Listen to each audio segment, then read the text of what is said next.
Testing, testing, testing. Guys, I'm using a new headset. Please leave a number one in the chat if you can hear me okay. Testing, testing, one, two, three. Actually, let me switch my headset real quick because I know for sure these other ones work. Hold on, y'all.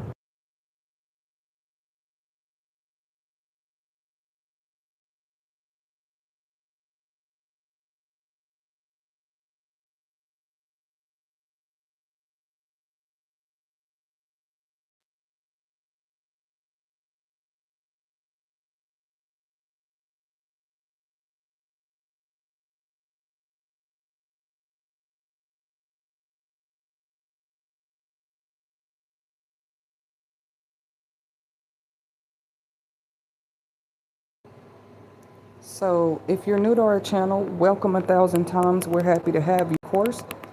Feel free to like, share, and subscribe to any of our content.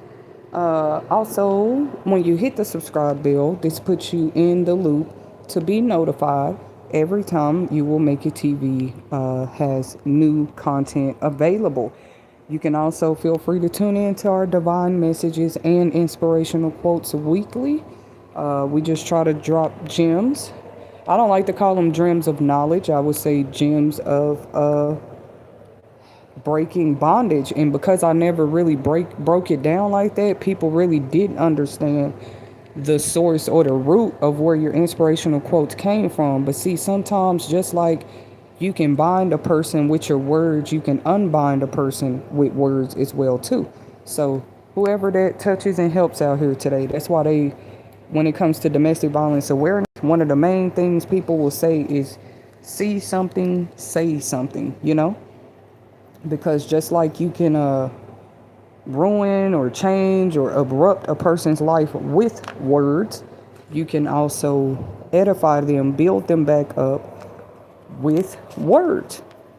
I guess people didn't believe us, but we talked about this on a stream once before, how they scientific studies with plants, which are living organisms, and how plants even respond to positive and negative words over a period of time.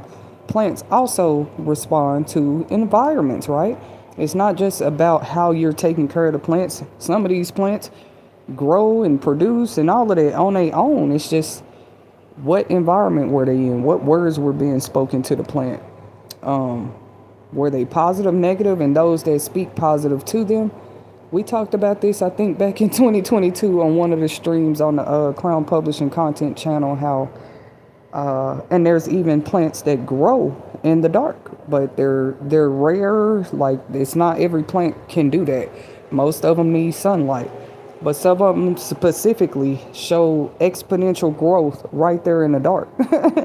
So it was just something a piece of knowledge that also helped to shape and mold my life too, because maybe you didn't know that for a long time.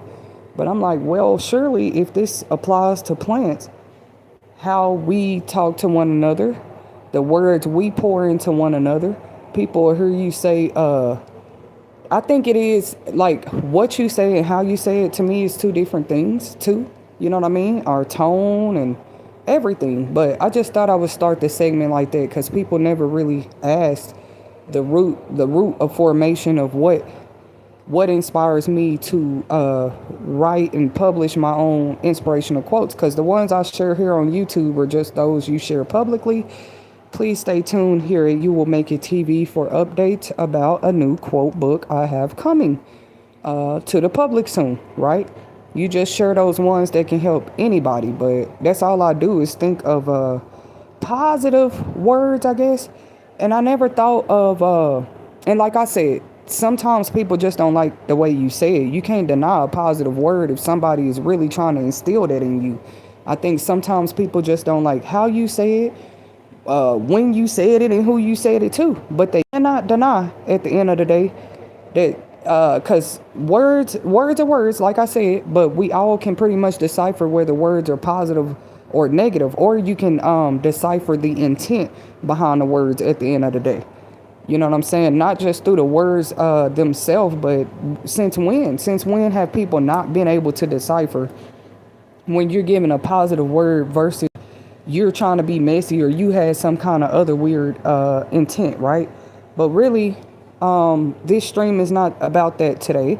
I always just try to start my segments with some kind of divine message, and I wouldn't call them divine if I just thought up of stuff on my own. No, it takes me even tapping into a deeper place. That would mean a deeper place, not just my surface level self, but the deeper places of myself, and that's where those divine messages come from. But that's another story for another day.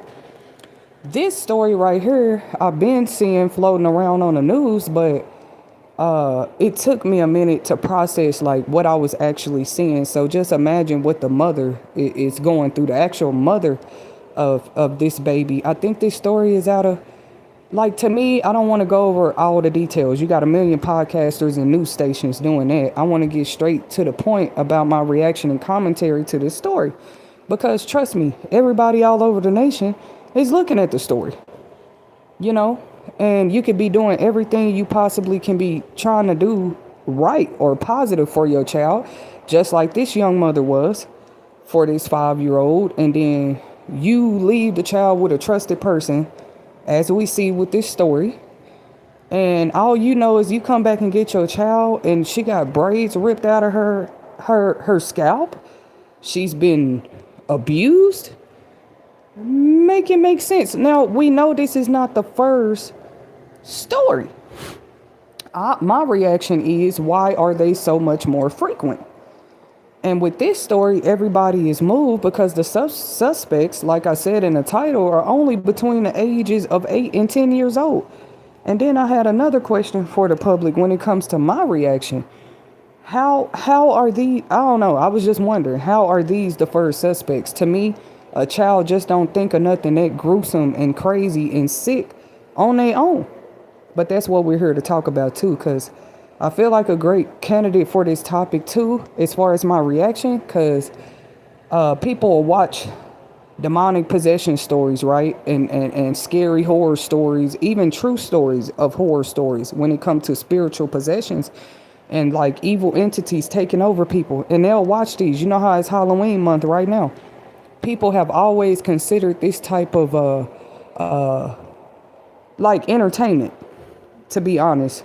Not kids getting hurt, but like really, that's why for a minute in my life, you know, even as I grew up, I knew that I had a right to watch whatever kind of content I want to, even when it comes to movies and stuff. But I kind of pulled back, or at least changed my intent of why I watch certain horror movies, right? Like, I wouldn't just say it's about entertainment. To me, with the level I'm on, with spiritual knowledge about real things out here. Don't you know some of those horror stories are true stories, like Emily Rose, and I think the Poltergeist was a true story. I could go on and on. But these, the ones I'm naming, are intentionally about possessions, like whole demons overtaking the consciences, the mentality, everything about a whole child, right? And these are some of the movies that made some of the big box office monies over the course of history. I'm going somewhere with this. People always looked at it as entertainment, but I don't think people ever took the time to process that. No, actually, even in modern day society, this is still happening to children. And I'm not saying those 8 through 10-year-old suspects are victims of demonic possession, but I think that we need to go ahead and start having these conversations a little more in modern day society. Since people want to be so open with spirituality and spirituality topics, why are we scared to go there? Even Jesus himself, they said he was doing the work of God at an early age, like at 10, 11, 12 years old. And people want to judge that. But you see stories like this and just be like, oh my God, how could a kid do that to another kid? And I don't understand. When you sit here and watch movies called, y'all remember that one called The Bad Seed? Or was it called The Good Seed or The Bad Seed with Kevin, what's the boy's name? He played on Home Alone. He actually played the role of a very evil kid in this movie. I think it was called The Good Seed. It used to be one.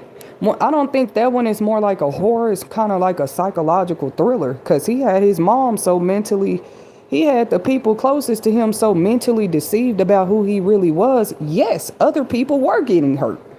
They were getting hurt. Whoever he wanted to go out there and hurt. I ain't seen the movie in many years, but I think it's along the lines of what I'm saying. Like, it's even scarier when the kid is out there doing something, or to me, it's more evidence of some type of probably more powerful spiritual demonic possession going on when that kid can show you a whole nother face in your face and then like be somebody completely different, so much so that a whole nother kid get hurt. Everybody's still in that mentality like, oh no, my kid would never. You know, we used to be taught about that in church. It's to never say never, actually. It's kind of like disrespectful. You can say it with good intent, but nobody can really say never. You know what I mean? Never is just a term that you should use with other things. Just to be like, oh, this would never, I would never, he would never. It's just time to get out of that mentality. That's not open-minded at all. To just, my child would never, his child would never. Now, like I said, according to reports, they are just like suspects at this time. And it's crazy. I think I saw they arrested one of the little boys. I think, see, all the stories that are circulating do vary as far as the information. That's why I said I'm not here to point out all the information. I'm here to give my reaction and commentary to the information that has been shared with the public at this time. I'm not here to try to be the channel that's investigating all of these stories. But allegedly, yeah, these are the suspects, a 9 and 10-year-old. But some others, some other news stories I said, it said a 8, a 9, and a 10-year-old. So that's why I titled it 8 through 10-year-olds are the suspects.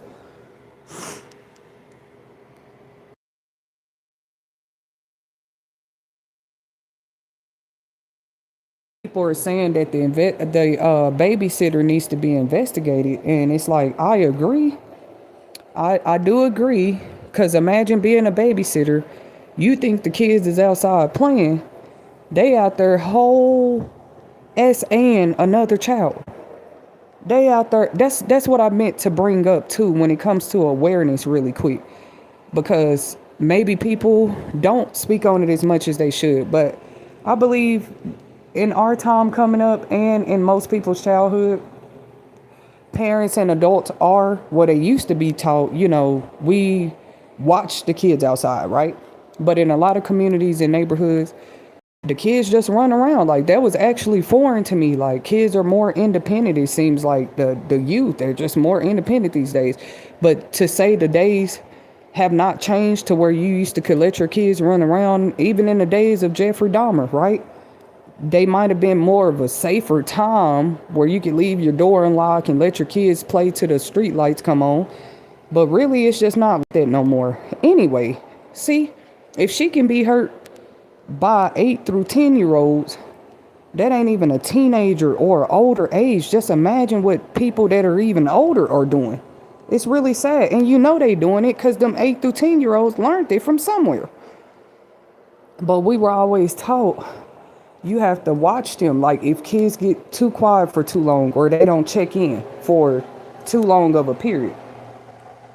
So I had to, I went through a season where I was really, really, really adamant about teaching my kids about that. I said, it's not just about being all up in your business. I could have an emergency at any moment where I need to immediately pick you up, know where you at, or you can have an emergency and then I need to be able to get to you. So that's where we were taught to check in, or we're teaching our generations today. Yeah, checking in is even more prevalent today because back then we didn't have cell phones and stuff, but now they do.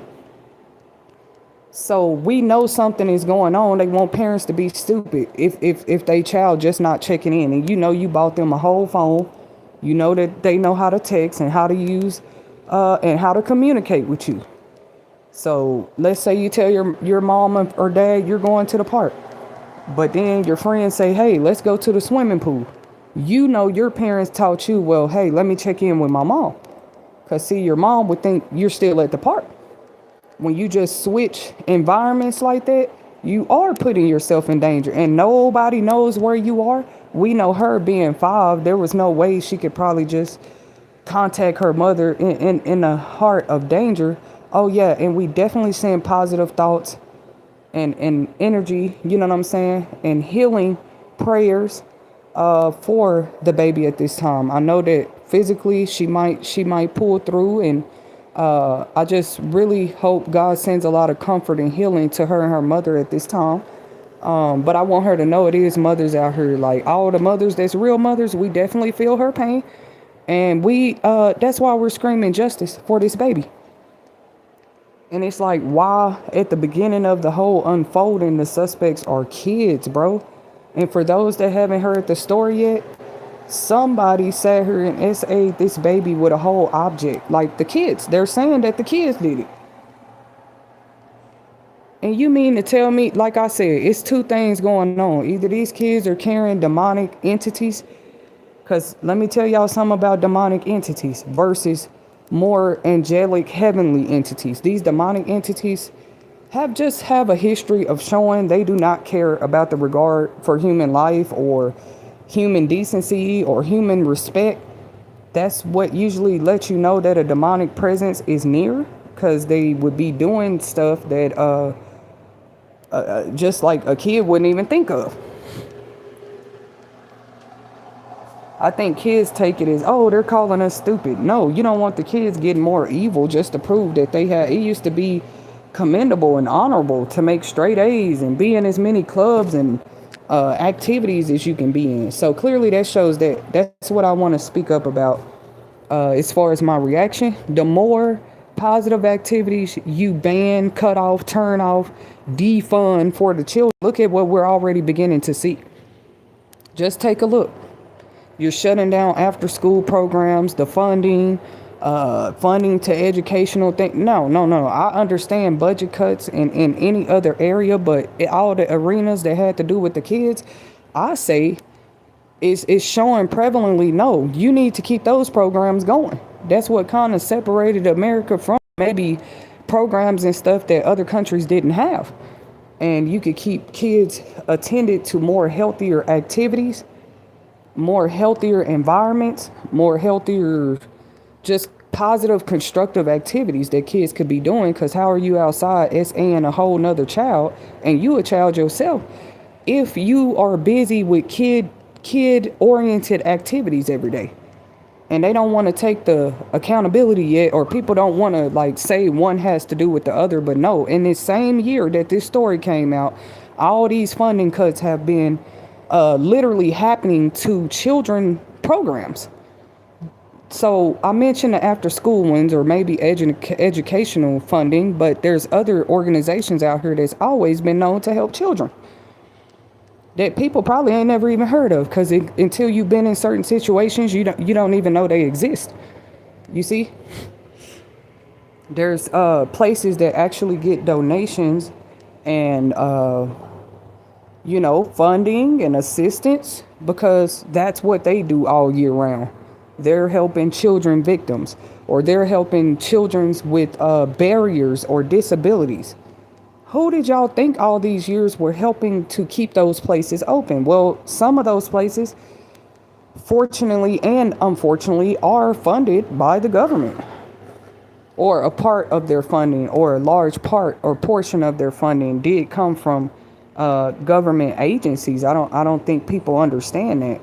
So that's not just with educational things that they have for kids out here. Even Job Corps, I'm still shocked that they cut funding for that. All I'm saying is they think oh yeah, we're just telling everybody to go to work. So kids can't go to work, so what are you doing?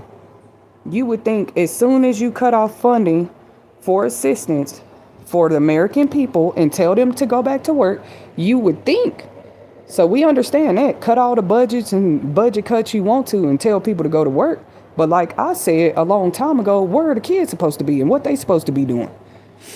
And you want them in schools now with no cell phones on the property.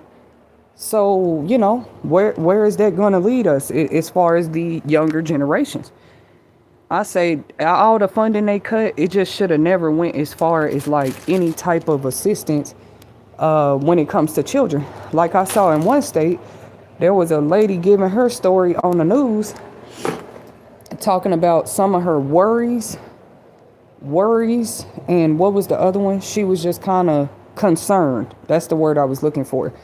about the funding cuts to the schools, because she said for some reason they were cutting funding to the, I forgot which state this was, but any of the stories I mentioned can be Googled or look it up or whatever. She was just saying, like, how are these educational funding cuts going to affect her special needs child? She had a special needs child, right? Because we know those classrooms and schools and programs that help those kind of kids with disabilities or special needs, they are also kids that go to school every day. I don't know if people knew that, but they have whole special school buses that pick them up, whole special parts of the school where they still get what they need, and they're called disabled or special education children. And they still are required by law to go to school. So why would you cut funding for the things that they need to be at school? And that's one mother in one state had already spoke up about it. She was like, well, I'm just concerned that if they cut funding, I'm not going to be able to work because, my disabled child won't be able to go to school or get the assistance that they used to get. So it's just a lot that ties into it when it comes to my reaction. I don't know why it made me a cup of coffee today yet. That's strange. So, for sure, shout out to everybody in the chat. We appreciate your support here at You Will Make It TV. This is just my commentary and reaction to this very tragic and sad news because, like I said, I feel like people wait till tragedies happen and then look for solutions when the whole time we could have been busy as a nation discussing preventative measures so these type of occurrences are not happening to begin with. To me, 5 and under should still qualify for daycare. For no reason should that mother had to drop her kid off with a babysitter. I don't care if the babysitter is a family member, whatever. If the country see that people can't, they sure making money off of all these streams telling everybody watch who they hang with and watch who they trust. If you see the country is like that now, how about you cut the daycare funding back on? How about you cut on some of the budget funding that actually was helping children? It's just an idea. Like what is it called? Child tax credit. I heard that was coming back. It's just a lot of other things I can name when it comes to program and assistance that not only single parents, but parents qualify for so these kids can have healthy environments and just healthier kid activities to do every day. But if you shutting down funding for everything, why would you wonder why the kids are learning more adult activities? That's retarded. In my opinion, it is. Because they would be back out here on the streets of society and in the communities of society with nothing else to do for children because you cut all the funding for it. So, not saying that, because, some of these camps, these children camps, like summer camps and what else was it? Like, they're not always perfect either. Daycares, we've been seeing them on the news too. Schools, teachers steady being arrested, being caught up for doing things that they shouldn't have any business doing. So it really does cause a big divide in a way in the country. And all people can do is sit back and study how you choose to carry on with your children and then call you crazy if you don't want them out there mingling with everybody like that. Then stories like this come out and they probably are used to blaming the parent. But with this story, you can't blame the parent. You trusted the babysitter. That's another thing. Babysitters, when parents call to check on their kids, I feel like a call or text, when you leave your child with a babysitter, forget calling and texting to check on them. At this point, we need to start demanding video chats, especially if you paying the babysitter. It's like, can I see my child and know my child is okay? I wouldn't care if you got to call every hour on the hour. The type of stuff that's been going on out here. Call and check on your kids, and they hate the parents that's like that because how can you really side cut or do something behind the parent back? The parent always been like that. This parent have. Where it ain't like you just with the babysitter. You actually calling and check in, making sure they okay. Hey, or how's their behavior? What are they doing? Do I need to come pick them up? I wouldn't care if I'm at work. You should be calling and checking on them like that, even if they're with a babysitter. Because just because they're not in your vision or your peripheral or in your physical care at that time, that's still your child. Or that's still, if you are the custodial parent of however, that's still your responsibility. They swear, oh, well, because it happened at the babysitter house. I don't have nothing to do with that. If you was calling and checking on the kid though, like literally like, no, let me video chat my kids and make sure they okay. I'm just known to be one to do that for sure. Especially the calling and texting. Ain't nobody just leaving their kids with nobody not checking, seeing what's going on. Making sure that they okay. So it really is crazy that people still try to like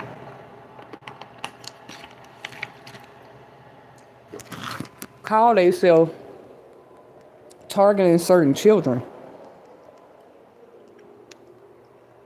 And the target people be so stupid because you don't know. Every parent lives on a different routine.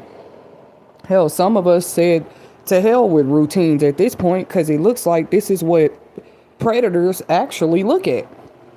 They're studying that exactly. What's your routine? But then they wonder why we want to know, why you want to know what a person's routine is. Come on, bro. It's so much that you can damage a person's life with just knowing their routine. I'm going to tell y'all right now, it's probably been about 5 to 7 years since I used Google Calendar the way I used to. And y'all probably like, what they got to do with anything? I'm finna explain. Google Calendar comes on every device, like as a free app, literally. So does Google Alarms, Google Calendar, Google Scheduler. All of these are like natural apps that come with your device when you first buy a device.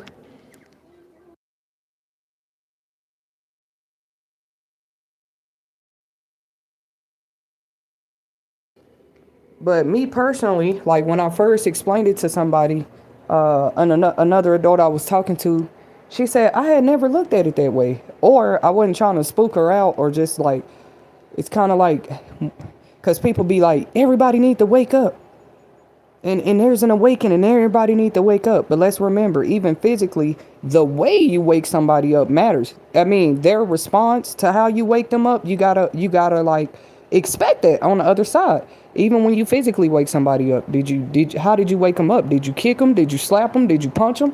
You got to be gentle with waking. Most people, when they wake up their young child in the morning, it's a gentle way. It ain't like, hey, everybody get your asses up. And some parents I did heard that's how they do it. But you can't wonder, well, why the kids got an attitude? Or they looking at me funny? Look how you just woke them up, right? People talk about the awakening and how everybody need to wake up to what's real and what's not. But I've been more studying like the methods that people call themselves using, the methods, the techniques, what's going on where whole kids are being S8 or something, and y'all call y'allself using this as a technique or a method to wake people up. Make it make sense. Because even if you wake somebody up rudely, how are you going to control the response of how somebody wakes up, how you just woke them up, literally? If you kicked them in their back, of course they woke up, but see, now the way you woke them up, they are waking up with an injury, right? Waking up is a natural part of even our physical health. So in the spirit as well, when you wake up, I'm just trying to make people remember, God ain't finna like kick you in your back, break your ankle just to wake you up. But if it goes that far, I just don't believe that. I don't believe that. I feel like people can put themselves in them situations. I do not feel like, no, God take a person's shoulders and just shake them. No, they can get brain damage and he just shake them and shake them and shake them and say, wake up. No. So why are people out here doing that on the streets? It is a theory that I think, let me make that clear. It's just a theory. This is just my commentary and reaction. I believe people are already moving that way. They feel like they're God. We've talked about God complex mentality over and over and over again. Just if you don't believe me, go check out my old channel, Crown Publishing Content, where we share many different segments about what God complex mentality is. Everybody was already covering the topic of narcissism as if the whole society just woke up to what a narcissist was at the same time. I'll never forget it. It just seemed like I was a part of this era where people talked about what a narcissist was more than ever. You know what I'm saying? I was a part of that awakening is what I'm trying to say. Everybody suddenly knew what a narcissist was, what an empath was, and suddenly how you're supposed to defeat a narcissist and what the red flags and signs were about a narcissist. Obviously, they didn't cover all the points of narcissism, and they said they were woke. Keep up with me. Because now, they never talked about how being raised by a narcissist, sometimes like it's implanted in these kids at an early age, so they become narcissists. I've heard a few. I've heard a few talk about it. But see, this is the part I meant to mention. People want you to be quiet when you go that far. Because even a person I heard talking about it way longer than today, this person, it doesn't matter who they was, what the platform was, or even if it was somebody close to me. I know this person made mention that, like, sometimes if a young man is being raised in a household, like a young little boy, and every day he sees how his father treats his mother, right? They'll say, well, a child should have a more balanced life, a mother and a father, and then there's no way that a child could be S8 or blah, blah, blah. It's like, catch up with modern society. There are whole two-parent households, and somehow a kid still gets S8. Like, make it make sense. Or they get abused somehow, or they get some kind of abuse. So how are you going to say somebody's life is better than the next parent because they have a two-parent household? There's plenty of victims that came out of two-parent households as well. I think people just still assess people's lives and business in a way that they shouldn't, and then draw conclusions that don't even make sense. There's some single parents did better with their kids than they did with when it was a two-parent household. The point about this is the main thing about domestic violence awareness I want to share on my stream today is that's also a form of abuse. Trying to the people that you see that happening to, 9 times out of 10, abuse happens somewhere where somebody just constantly trying to control the narrative of what they look like, what they sound like, who they really are to people. You can't miss it. When you find them kind of people in the world, like, man, why does everybody seem to be talking about this person so bad? Blah, blah, blah. Let's not say that it's just because that person might be evil or have some mental health issues. Let's stop that. Let's look deeper. Maybe the person is a victim of, what's that called? Smear campaign. That's abuse in itself, but they want to talk about Domestic Violence Awareness Month. And I don't like that this is the only month we talk about it. Maybe You Will Make It TV will dedicate our whole channel to just talking about abuse and bullying, because I do feel like I'm being called that direction anyway. Don't you dare think God lets one of his chosen go through something for no reason. How else can you help other advocates or victims in the long run? They gonna look at you and be like, have you ever been through this? They trust talking to people, whether it's kids or adult victims. Who really wants to sit there and waste their time talking to somebody who haven't even been through what they, not even close. They ain't even been through what they've been through a little bit. But that's the kind of people that you do have sitting in a lot of these offices. And I'm not here to mock it. I'm saying, where is it getting us when now the kids are abusing the kids? But you have been so busy in the therapy offices across the globe. What's changing? Like what is being positively straightened out? And literally, I'm not lying. They got therapists, guys, psychologists, therapists, mind doctors all over the globe. Not just in America. Every country has mental health doctors now.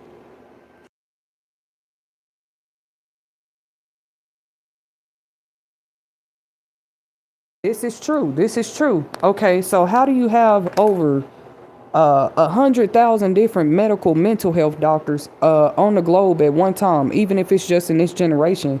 But now it's like, I wouldn't say it's new.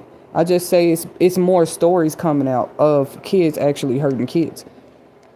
And nobody, I think if we all think about it, nobody ever really did anything about it. So that takes me back to what I was trying to speak on, y'all. Back in the day, like I said, we were taught by our parents, if you hear a kid too quiet for too long, and you actually in the midst of those kids, yeah, you need to be checking on them, like see what they're doing. I wouldn't care if they 5 and under or 5 and older. But this victim was only 5 years old, so I would say periodically you should have been turning the corner, turning around every second here and there, like, hey, what is the kid doing? That don't mean like you sitting there monitoring them every freaking second, because no parent would ever be able to get anything done if they spent every day sitting on their couch just staring at their kids. There's no way to naturally do that. If they at school, you can't stare at them all day until the school start putting these cameras in the classroom like I advised a long time ago. They are putting them in a special ed classrooms, thank God. So society is making some positive changes in the right direction, if you ask me. You know how they be having to spend a week or two sometimes trying to find out who the active gunmen and active shooters were who did these mass events at schools? You wouldn't even have to look hard if it was already cameras in every classroom. If it was already cameras at every door at the school where they should be, because there's been those experiences where you like something happened and they want to play this game where y'all just gonna choose who's telling the truth. See, we live in a time, why are we still doing it with the advanced camera technology that we have today? It shouldn't be no parents and teachers going back and forth about what happened if it's already cameras in the classroom, in the lunchroom, in the library. But coincidentally, only where things happen to certain children, they'll tell you, oh yeah, we don't have cameras over there. And it's like, what? But you got them in every other area of the building, or every other place of this establishment, but the area said victim went through something. You know how places will begin to look? It's like you're intentionally making sure the cameras are cut off, or that you don't have cameras in certain places, so you can just say, oh, well, we don't know what happened. How can you use that as an excuse if you have cameras inside and outside of the facilities where children hang out at and frequent? Of course, nobody has to take accountability if it ain't no cameras nowhere. They'll just keep the narrative going that it is quote unquote lying. But see, with this 5-year-old, you couldn't say she was lying. Like, clearly she had been abused. That's what rape kits are for those of you that have never heard of them. This is Domestic Violence Awareness Month. And they have them for males and females, because that's just something bullies and abusers have always done, is try to deny that they did anything. You see? But look at the world now. They're holding more minors accountable. Some believe this is right, some others believe it's not. Once again, like the story out of it started with an M. Was it Minnesota, Tedasheri? Pretty much it was about the 10-year-old boy who had gained fame for pretty much being arrested for taking his own mother's life. And we can't make this up. Just in the past 3 years, it's been an increase and an uptick in children doing this to their own parents. But we're not going to be deceived by the enemy. Because, like, since when? In the Bible days, you did. You had, we talked about that, y'all. Noah's own son, it said that he, like, sexually assaulted his father. So, yeah, Noah told him, you and your bloodline for the rest of your days, as long as earth exists, shall be cursed. When a man of God curse you like that, it ain't for no reason. Why people saying, no, I don't think that's what the Bible meant. I don't think his son raped him. Where else in the Bible did you see Noah cursed anybody? He was minding his business, doing his work for the Lord. He didn't wake up every day looking for people to curse, sitting around candles and rituals trying to curse people. That's not Noah's story. But still, the spirit of sexual assault, my point is, it have been here for a long time. And yes, even prevalent in the people who are closest to God. You've also seen more stories like that. Y'all remember that one story of the minister who lost his life just inviting a young person to his house? He had been mentoring the young person. Mentoring means just kind of guiding them, helping them when they need somebody to talk to. The young person came over there and took the life of the minister and robbed him. Literally, it's like straight up attempts to break people's faith out here, because they know these stories gonna go on the news. They be knowing that when they set it up, if you ask me. They could care less about who's finna lose access to their children for the rest of their life, because their children got to go somewhere and be locked up. They could care less about the generational curses you just put on that bloodline touching that one child. That 5-year-old ain't even graduated high school yet. Ain't even finished elementary yet. But you're trying to scar humans in a way where they wouldn't even want kids. They wouldn't even want a relationship. Why would they want to listen to about faith and hope and things like this are happening to them? No wonder people be feeling like God not real and different things like this. That woman, I could tell she was a good mother. Just looking at some of the photos, I mean, is a good mother. I didn't say was. I was saying was, even in the event that she left her child with a babysitter. Y'all know some of these babysitters, they gonna care for your kids like they care for theirs. You just be happy you found somebody to drop them off. But look how it's being exposed. Even with some of the babysitters, the kids are given more freedom or more leeway than they would have with a parent. Like her parent probably wouldn't have let her 5-year-old just go outside and play all by herself in the neighborhood. Her own mother probably doesn't do that on a normal basis. But just because you're the babysitter and the babysitter told you could go outside, okay, we see the baby was outside, because for those that don't know, with this story, that's where the assault happened. In broad daylight, I guess. And outside. And it's just, to me, it's a very sick way to set up kids, because from the beginning of time, kids have always gone to play outside. Are people stupid? Even in villages across the country right now, across the globe, I mean, their kids go outside to play. You think they're just sitting in the hut of their villages all day? No, their kids are outside working or playing while the adults work and get the work done. It's only America that looks stagnant with this process right now. Like, the kids can't even be safe while the parents working. What kind of attack is this? But you mentioned it. I mentioned it way before Domestic Violence Awareness Month. They just be like, watch out kids outside. Really think about what you're telling us. That's not fixing the root of the problem. Since when is outside not safe for the children? You might as well go ahead and declare this a national emergency. At this point, I could see me, if I was the president right now, blowing the whole whistle, blowing the whole trumpet. Like, oh no, hold on, time out. A 5-year-old? And it was kids? And you seeing more stories of this? Okay, it's time to go into national emergency mode. What is it called? National emergency crisis. They think national emergencies should just be reserved for weather and viruses.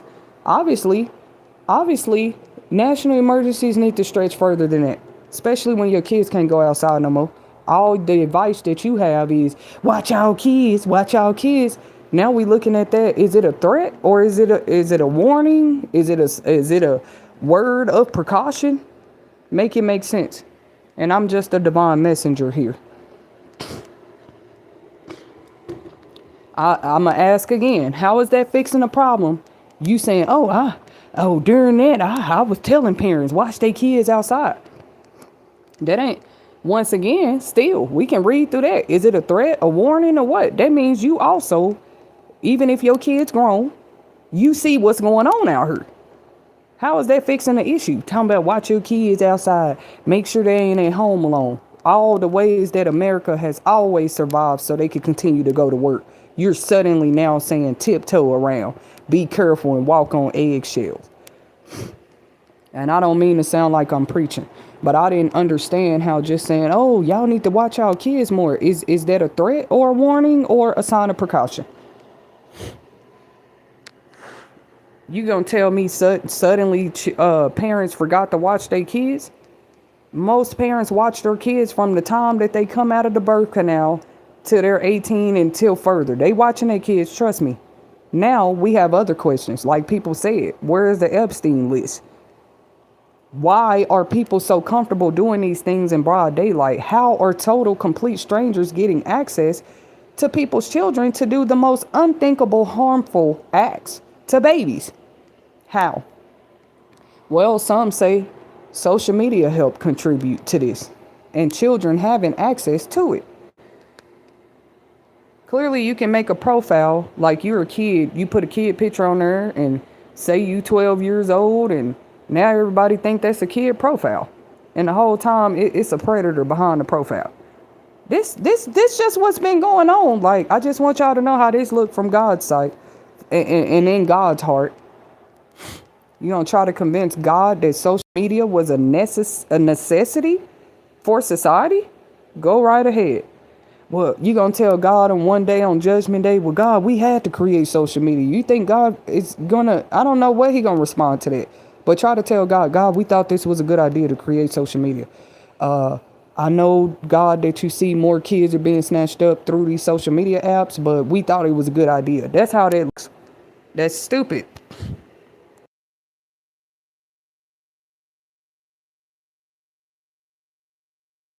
What's my point? Schools were doing better before social media.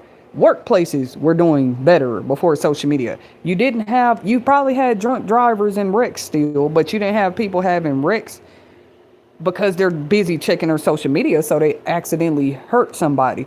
They were too busy trying to take a photo at the red light. They were too busy trying to record themselves talking while they driving, not to put down anybody who uses their phone while they drive, but that's real too. Everybody that sit there and act like they just gotta make a post while they driving. Don't you know it's people that have lost their life like that? From the drivers to the people they actually victimized and put in harm's way because they needed to make a social media post that bad. This is how it looks to God. And I'm not trying to blame social media for everything that's going on in the world. But say they are in the top three of my I've been seeing more people on TikTok just say, man, I know I was one of the first to say it, but it was just I was speaking out of emotion and I said people took the fun out of social media a long time ago. Anything that people was having too much fun with, we saw the devil come right in and make it a danger zone. So now you could say, well, this is dangerous, and every parent that ain't watching their kids on here, they're the no. Why is the blame and accountability constantly shifted away from the actual social media creator, the platform creators? We're just the users of the systems. You see what I'm saying? We will never have full control, like where we can see who really behind accounts and who really doing what they do. You're the ones sitting there allowing people to make these accounts. They do their best though. They put these disclaimers like some apps you're supposed to be 18 and over. Some apps 13 and over. Literally. So that's what they use for their defense too. You know what I'm saying? Like, hey, was the victim even old enough to be on social media, or was the parent even watching them? And we get them kind of questions, but we're still going back to like, why is your platform not more secured to where people are not being victimized? Like, come on, man. You steady seeing news stories of whole fights and brawls and words that was being thrown back and forth through people right on social media before a person came up missing, before a person ended up beat up, shot, and victimized. And for whatever crazy reason, they want to sit here and make sure that it's on live, like the Shanquilla Robinson story. They want to sit here and make sure they record these. I don't know why they don't look at this as demonic activity, but it is. But you can see a person being affected by just somebody abusing them with witchcraft and call them the witch. But you see this kind of activity every day. Social media leading to whole people losing their lives and nobody say nothing about it. If that ain't witchcraft, I don't know what is. A person can just send you negative energy through your camera phone. Trust me, there's channels out there talking about it. And I mean informative channels of awareness and knowledge, because we have to talk about it. God been delivered witches and warlocks out of their lifestyle so they could try to help other people overcome what they might be going through. I'm just here to preach a little bit. Are people crazy? God been bringing people out of certain lifestyles. I just spoke on that one first. Like, they don't share those stories enough, or you want to be quiet about those stories.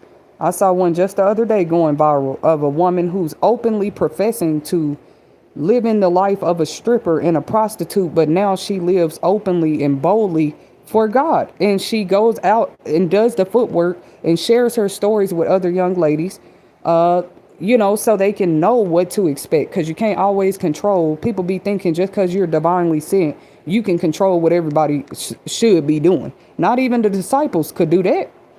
Their job was just to go around and spread the warnings and the commandments. Not even the disciples could change everybody. I don't care how close they walk to Jesus. So you're not going to put that kind of responsibility on any believer today.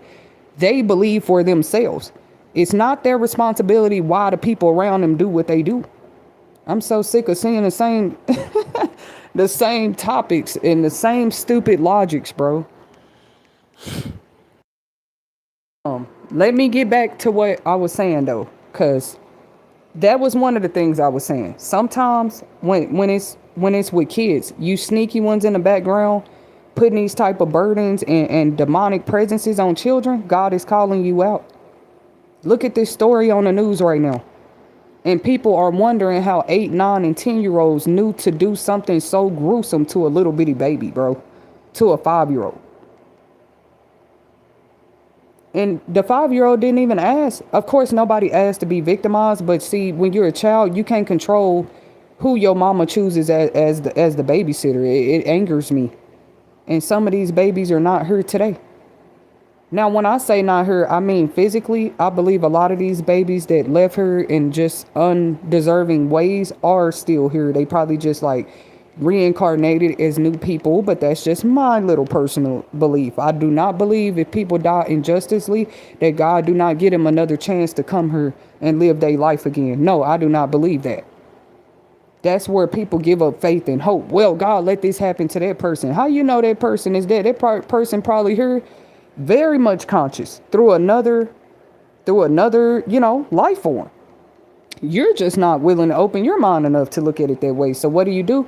You give up faith. You give up hope because of one story you heard and something that was undeserving to a person, and they not heard no more. That person could have came back as another baby in the past 10 years too.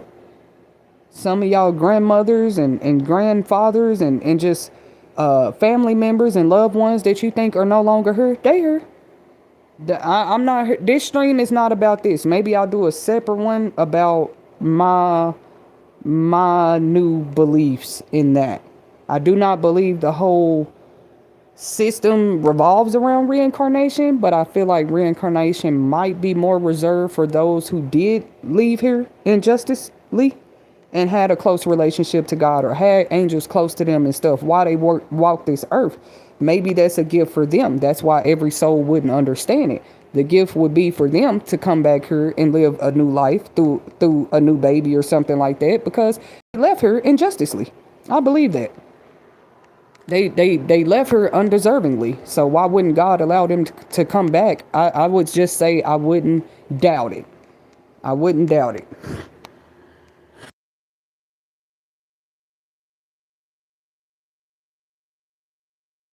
Now, I'm going to tell y'all right now, some people in the comments of this news story is saying that they should lock those kids up and never let them out again.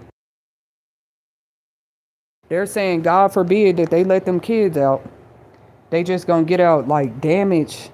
I'm sorry, like some about if they don't prosecute them, they going to move forward with life just, I don't know, what, hurting people, hurting other people. But they did say while they're in this juvenile center, they're going to be receiving, they said they're going to be safer there, and so are the other kids. They're going to be safe because if you share a story of what a kid did to another kid, they put that other kid life in danger too, because you don't know how people might be feeling about what the kid did to another person. So that's why they said they were safer in confinement there at the jail. They're going to be receiving, for those that might have been looking for updates on the story, I was looking at that, like they were saying they're going to be receiving mental health care, and that's very exciting to know. It looks like they really do focus on that when it comes to like children juveniles. But with adult juveniles, people been preaching that needs to be in prisons, because that's why people get out the same way. If God don't change them in prison, 9 times out of 10, I mean, because they're the same person when they get out, but we don't know if they're going to practice the same thing again or try to just not get caught that time. A lot of people get out the same way because they didn't have any type of intervention, any type of And we know that this is not every establishment. Shout out to those coalitions and organizations out there that have been advocating long before I was awakened to a lot of this stuff. But they've been out here advocating that, they do like re-entry programs, have more of those available in both women and men's prisons. Re-entry means like you're preparing them while they're in there. Okay, so it's not just a sense of false hope. When I think about it, I think that's what gives them the hope. Like, look, I'm actually getting help with whatever caused me to be in here. I'm getting help on a mental level. So now when I get out, not only do I understand why I had to serve my time to society, why it was important that they got me off the streets at the time they got me off the streets, and how important it is that I don't go do it again. Because now you're victimizing more innocent people just because you live some hard prison life. It's stupid. I'm just giving my reaction. Because they said in these juveniles, they very much so have psychological and mental health help for the minors. In most states, they do. In other news, there's been states that were in the news recently for whole juvenile centers getting shut down. They were so out of control. I wouldn't speak on nothing I ain't seen on the news, so I might not go into details about it, but you can go Google it. Detention centers that have been shut down in 2025. Juvenile detention centers. That's crazy. That is crazy. And you want us to just look at this story and see what our reaction is? I mean, because what is that saying when you can't even control the youth in the juvenile centers? That's more than one kid. In a juvenile center, you could have kids raging, as you see, as young as 8 years old, 7 years old, and hold kid jail up to, I think, the age of 17, right? So they already in a setting of different ages, different backgrounds, different cultural backgrounds, because some of them don't even know about how diverse the world is. And to me, no kid should have to find out how diverse the world is just through going to some mental health facility or jail. If they were already being taught, hey baby, everybody's not like you, okay? We are this race. They are this culture. They eat this on Sundays. They practice this religion. Just teach your kids that diversity is okay. And not just as in culture. Diversity also means you're a kid, but there's kids younger than you, and there's kids older than you, and there's going to be kids the same age as you. And how you are held accountable depending on which one of them ages you fall in between. You could say, oh, that little kid, I done heard people say, I'll fight a kid. And y'all know kids be walking around hearing adults talk like this. Nobody ever asked a kid how they made them feel. But when I was little and I would hear people talk like that, like, I'll whoop anybody kid, or I'll fight a kid, and they be serious. They be serious. And to tell you they don't care what repercussions it come with. I'm just telling y'all the kind of society, and then you talking about the kids need to listen and obey. But they hear you saying you will fight a kid. Make that make sense. And no, I would not want my kid hanging out with somebody like that. Somebody teaching my kid it's okay to do what, as long as they made you mad, baby, go for it. No, everybody not teaching a kid like that. Everybody not saying, oh, Mama Jack hit me outside, and they mama saying, you better go fight him back. But let me tell y'all where those who believe that are coming from. They feel like, I'm going to spank your butt if I find out your bully beat you up. Some people do teach their kids like that. Not only do I want you to go outside and fight back, you better actually win, or you get some type of corporal punishment at home. I never thought that was right either, to teach kids. But I see where they coming from, because if you don't instill that in them, they could grow up a very passive-aggressive person who just kind of let kids do whatever to them. Look at this victim. She's 5 years old. And it is kids that start teaching their kids that early. Yeah, you fight back. You hit them back. But at 4 or 5, I think it's more imminent to teach them of how to, because how can you really escape a dangerous situation at that age, right? So it's more about giving signs, codes, them understanding who to go ask for help, or thank God they created those signs too. When a kid throw up a certain hand signal or sign, maybe that means they need help. But this is just so sad, cause like when they being victimized and they couldn't even scream for help or call their mama. That's why the mama crying so hard on the news. Like, you busy out at the store or at work, and you think everything okay, and your child was being hurt. And God is using me as a divine messenger to let the world know there are some people that actually get off on that type of energy. Them feeling like they doing something to your child and you don't know about it. But we just heard to call the enemy out this morning for all the babies of the world. Because I can die in peace knowing that I spoke up for babies. That's crazy. 5 and under babies. Now, what I'm looking at is if those kids had those ideas, like were they instructed to do it? I know it's like a open investigation or something about that, what happened to the baby.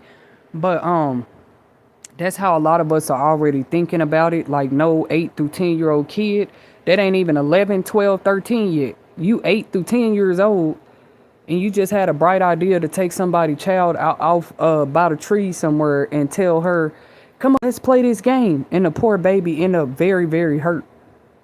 And every mother fears that feeling for her own child. And they thought that even silent suffering, they do that to a lot of victims too. Because trauma is going to put you in a state of fear where you might not want to even talk. Like, literally, naturally. They say fear paralyzes people. And we ain't never seen nobody being thrown in prison for that. For being so traumatized, they couldn't even speak about the trauma no more. They didn't want to. Out of fear of what might happen to them. At the same time, you not speaking though could be the reason it happens to another person. And maybe the next person doesn't survive. Maybe the next kid don't even survive. You survived it. All those survivors of the world, shout out to you from You Will Make It TV. We know that you will continue to make it. It's one day at a time. And people will even try to control that, because that's what life comes with. A new day every morning, a new start, a new chance, a new opportunity.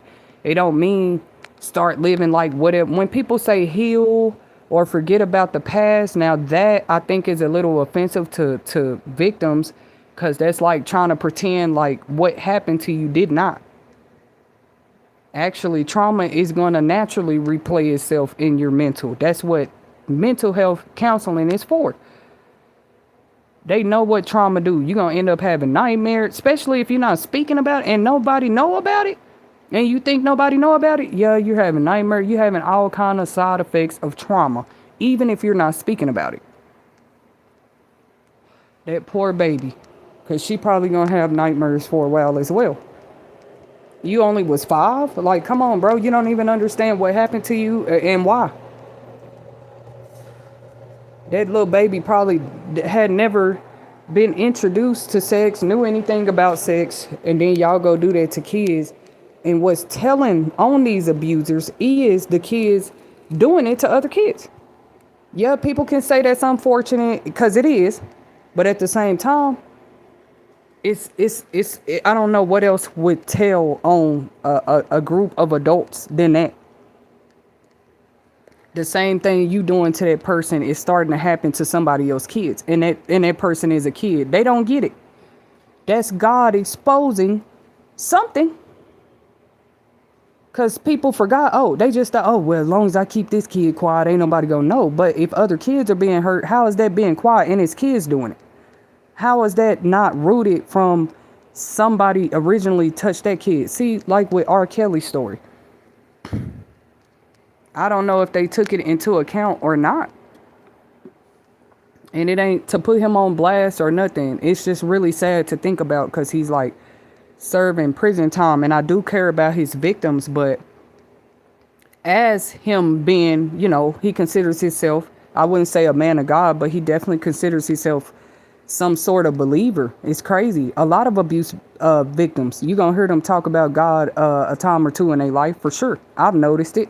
A lot of abuse victims. So That's where they start to make them look crazy with their religion and their beliefs, because it's like, well, if God's so good, why did this happen, or why did you do this to that person? Okay, so let me speak on that for a second. For example, with R. Kelly's story, did you notice how on many podcasts, before they even discovered what his victims was going through and all of this, he had, it's like he tried to kind of speak out on it. It's not a secret. And this was a man. But once upon a time, that man was a little boy. Because it's Domestic Violence Awareness Month, and I will come back with more topics about how these same abuses happen to young men too.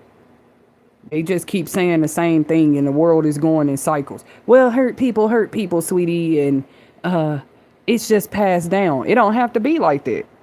And look at how the justice system is handling this too now. Like, they arrested the kids. I guess they said we'll find out the rest of it later. Because clearly, when you have them alone in a room, no adults can, no, that ain't true, all of that. You're going to find out what started, where it rooted from, who. Because like I said, professionals with kids know that kids don't just think of ideas like that on their own, period. It don't matter how slick, sneaky y'all continue to try to be with it. Whole 6-year-old bring a gun to school and shoot his teacher, or shoot his or her teacher. Where would a child get that idea from? So they thought it would be smart to keep on attacking kids, and as long as we bully them, ain't nobody gonna know. But see, now because you have forced them into a silent place of trauma, they might be outlashing that trauma on a whole nother child. And then people that have it, I don't know what that is, but I just need to call it out. It's like people would go through trauma, and they feel like because they were never heard or justice never came to them about some trauma they experienced, they'll put somebody else through it and literally sit back in the cut and watch, and just watch. They're studying how the other person took the abuse. They're studying how nobody's paying their new victim any attention. They're studying how, well, look, this person turned out fine, but when it happened to me, my life fell apart. And they'll sit there and begin to compare. Now, what I'm describing is a person in a place who never gets mental help for their own traumas. Yes, that's going to turn into that. Not every time, because it's a lot of positive stories out there. If y'all don't believe me, we've talked about the Soft White Underbelly channel right here at You Will Make It TV, because we respect what he do. Okay. But you'll learn that some people, well, most of the stories on his channel, they were victims before they got into the lifestyles that they live now. People just look at them. Oh, that's a prostitute. Oh, that's a drug dealer. Oh, that's a pimp. Oh, that's a drug addict. But see, what was their life? That's why we respect his channel. What led them to that lifestyle? Or what forced them into it? Because sometimes that's the situation too. Okay. And yeah, what's her name? Nova, her story's been going viral even more. Because this baby too is only 15 or younger, and she already out here working the streets, and that's another story where it gets tricky or what hard to decipher what to do. That's still a child, but she's on all these millions of different social media accounts and blah blah blah. They keep calling her mom in for questioning, and it's kind of harder once they get that age, because now they're more independent. They want to choose what they do for themselves. You just don't want to see them end up in a more traumatized state, because a grown-up gonna already know what come with their life. Why y'all think on what's it called, 30 days of lockdown, whatever that show is, where they be trying to take kids into jail? Shout out to that show, You Will Make It TV. I cannot think of the name of y'all's TV show, but it's like where they take the kids, they not even in real jail, but they take them and let them stay there for 30 days, and just it give the child time to think about, like, hey, is this really what I want? Like, why am I here? Shouldn't I be more involved in child activities anyway? Do I really want to change? Now on TV, it more show them trying to show them how hard it is in the system, but really They do pour love into the kids while they're there at these boot camps too. Like, they be trying to tell them, we don't want to see you here. Yeah, we making you do 100 push-ups right now. Yeah, you're here for 30 days because this is a program to try to get your behavior on track. But they do pour love into them too. Like, You'll see the kids come back home like, hey, apologizing to their parents, or hey, mom, I didn't really understand what I was taking you through. Woo woo. Now, that show, even it's kids that get out of their program and still go back to the same lifestyles because they've been right there on Dr. Phil talking about it. So that's the only reason, like, when I use Nova's story as an inspirational story, and how I feel like God has a powerful work for her and her daughter. Actually, I really do. If I never get to talk to that lady in real life for myself, I see that on them. Because ain't no way the devil try to tie a rope to a mother and daughter like that and snatch them both down through a generational cursed tunnel. It makes me angry. And the baby not even 18 yet. It makes me angry, bro. They don't have to be my little cousin or sister or somebody I know. It's stupid. And you can literally see it in the spirit, how the devil just took the lasso rope and it's like tied it to her and her daughter and just try to drag them through there like that. But she don't know she got secret people and places praying for her, like me and her daughter. You can feel the hate from somewhere. I don't even have to know who the pimp or the player is, but you can see that somebody somewhere close to them, to Nova and her mother, got some type of deep hatred. Because why would you want to see a mother and a daughter in the streets like that? Even if people try to defend it and say, well, her mama was a stripper, or her mama was into their lifestyle. Okay. I have to start sharing more inspirational stories of people who had a mother that was a stripper, but it made them actually want to do something better than their mama. Because that's the natural way. That's the normal thinking parents we used to have. They actually used to want to see their child do better than them. Yes, God called it a stiff-necked, untoward, rebellious generation. Now, I don't know which generation he's talking about, but this one definitely fits a lot of the things that God was describing. Stiff neck means it don't matter which way they try to turn your head, you just stiff, like they can't move it a little bit. They trying to get you to look left. Hey, there's danger over there. You won't move your neck because you stuck looking at what you were looking at. Hey, they try to turn it to the right side. Hey, there's danger over there. You got a stiff neck. That's what stiff neck means. That's what God called this generation that was going to come to pass one day. Then he said untoward, like they won't even look forward, because forward means forward, backwards means backwards. So what does untoward means? That means you can't turn them no way. They just stuck, stiff-necked. And rebellious, we know what that means. That means like they can't even use the excuse, hey, no, somebody tried to tell me to do right. Somebody actually told me don't go there tonight. Rebellious means you do exactly the opposite of what you are asked every single day, every single moment.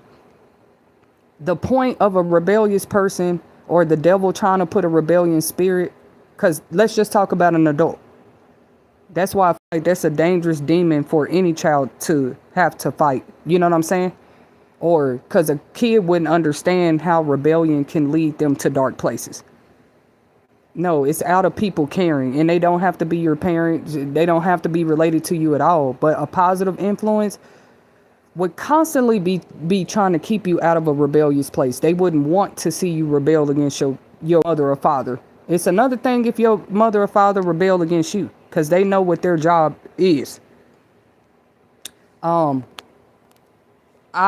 see that spirit on that young lady, but I feel like the day that she finally get to a level or a place with somebody she can trust, and they was just saying they feel like adults are failing her, because obviously you can't trust none of them. If you hang out, she was on that interview talking about all these different adults she knew, bragging about it.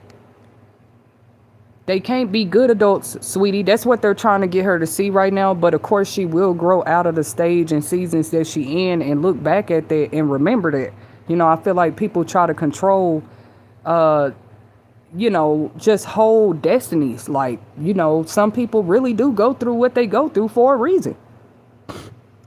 And she in one of the worst places of the country prostitution has known to be, which is the state of California. But see, now it don't matter what state you're in. The prostitution is so bad on the internet, somebody can still just, you become a victim that way. You see? So a lot of people do follow her story, because I'm one of them who actually, I don't see greatness just for her and her future. I see it where I see her and her mother. And that's going to touch other mothers and daughters. Notice the Bible said, fathers and sons will be against each other, mothers and daughters, but I see God working. I see God working too, where it's like, if you know that time is coming, maybe God have to raise up some mothers and daughters who can say, hey, we've been through this. And they're going to have real raw stories too. Hey, we used to argue every day. We used to fight, boom, boom, boom. But you can't tell me they don't come from the devil, because a person with a good heart would not want to see a mother and daughter in that state. And you got to remember, a lot of people went through these kind of traumas with their own parents, so they wish it on other people as well once they become adults.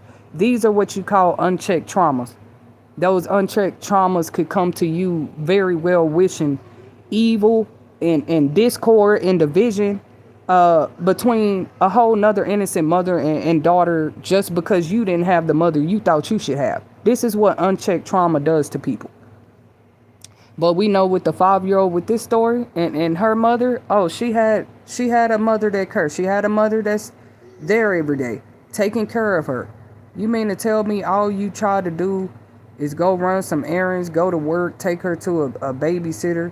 And she said this child was unrecognizable. And I believe it, especially with some of her hair being pulled out. It's just sad.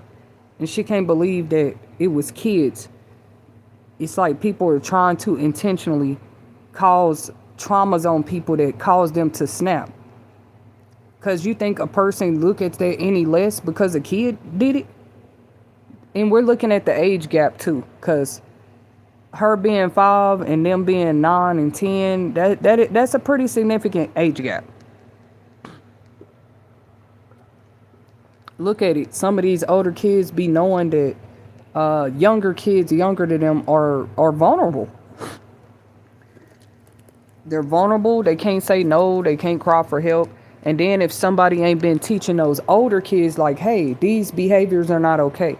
That's why you don't want them thinking that it is. They wouldn't be experimenting with kids their age.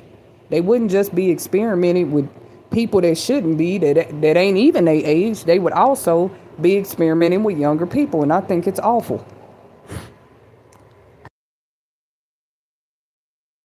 I ain't trying to be funny. I'm a great candidate for this topic as well, because I remember a person getting mad at me because I was running in doing an errand, and I said I left the baby in the car with a homegirl, and then when I came back out, she was just like, the baby poo-pooed, she needs her diaper changed. And I was like, oh, okay, thank you for telling me. And I'm finna change. She's like, no, girl, go back in there and finish what you got to do. I'll change her. I promise to God. And I was just like, no, I didn't even feel like nothing towards her. And she just was like, why are you being like that? I can change her diaper. Maybe she was trying to understand me better, even in that moment. And I was like, no, I got it. And I had heard later on through the grapevine, I guess, that because I want people to know the kind of backlash you might get, because everybody, once again, they weren't raised in a sheltered environment or a kind of overprotective environment. So they might wonder why you're like that as a parent. They might just call it acting funny or being distant or having something to hide. But look how God is even shattering those illusions. People ain't got to hide with their kids. Or since you went there, what are they hiding from? So anyways, I was just saying, I heard later on that the person confided in somebody and was just like, they felt like I was acting funny over that. And I said, well, so be it. I would never feel offended because somebody didn't want me to change their baby diaper. Not me. I've even there's some dads out there where the baby is his daughter. Like, it's his actual baby, and he still hands the baby to the mother. And shout out to those fathers in the world. We're not saying that that's not your responsibility too when it's your baby to change diapers, but we do understand. Actually, an older gentleman told me that. He said, man, when my daughter was a baby,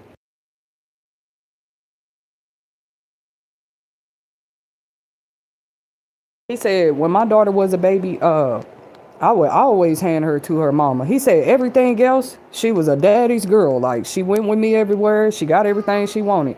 But he said when it came to those changing diaper time or bathe the baby time, it wasn't that he wasn't trying to be an active dad. Hell, he lived in the household with them.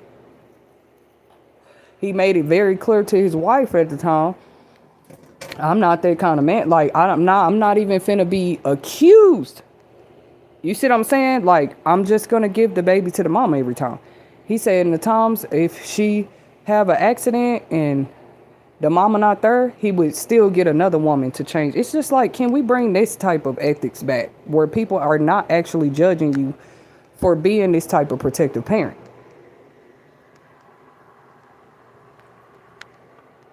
More privacy can also be a sign of it's a sign of self-love. You know what I'm saying? I love how people tried to change privacy and boundaries into something toxic when people are actually taught what those are, even especially when it comes to traumas and things that traumatized them before.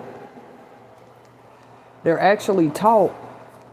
You'll be surprised how many therapists would admit how many clients they had that hadn't heard the word boundary, that hadn't heard the word privacy and stuff like this until they started getting therapy. Or it took a therapist telling them, oh, it's okay to have boundaries, because nobody had ever told them that before. It's okay to have self space or to take a walk so you can breathe and not tell nobody nothing at all. You know why? Because it's your human right.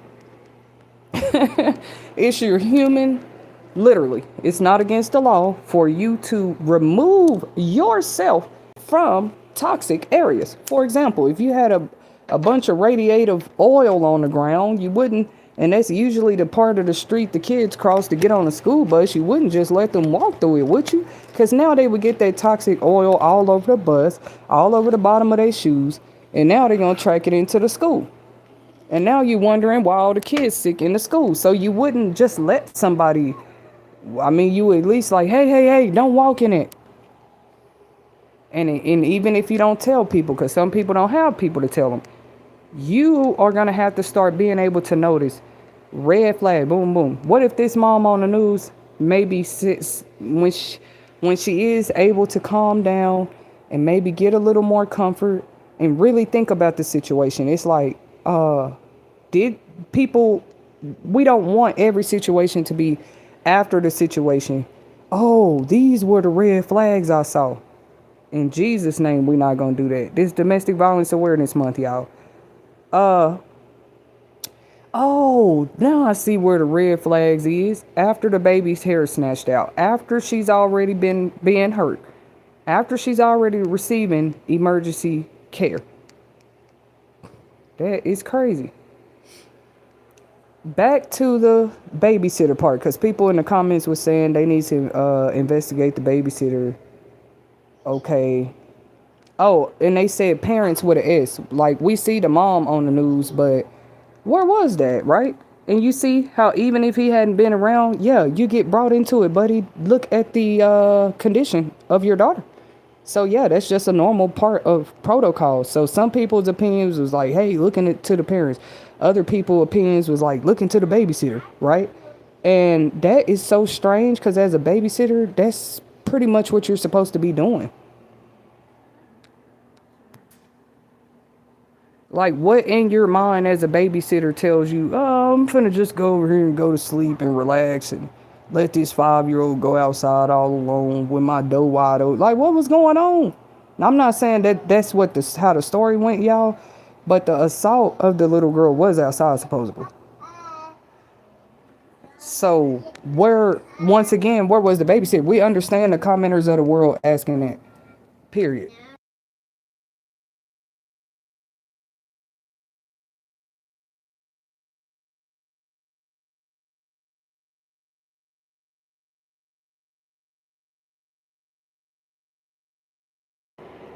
Yeah, some people do things routinely. A lot of people already saw some with that too. And then they'll try to say, well, if you don't have some type of systemized routine, like I was saying about Google Calendar, I just stopped using that. Even before Google Calendar, you had like journal planners that might say Monday, Tuesday, Wednesday. It had the times, like it helped you really organize and plan stuff. And it's like a little journal book. They've always had that for people, even schools as well. Even if it's the level of college, or elementary, middle schools. I've been fortunate to attend some that you just get a planner for being a student there. But it do help you organize, all your different notes and on the day and schedulers. That's how I had always been used to doing it before Google Calendar.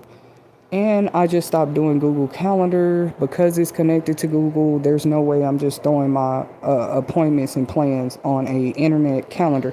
I just hope they can make it more secure one day. Or if they do that, I'll go back to using Google Calendar. I can't remember the exact year I stopped using it. Because when I say I used to use Google Calendar like crazy, and that's supposed to be like a personal thing. That's what's crazy.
You don't mean any kind of disrespect or nothing with that. Google Calendar is great. I think they have other appointment setting apps out there as well. Feel free to leave some recommendations, guys, and chat as well.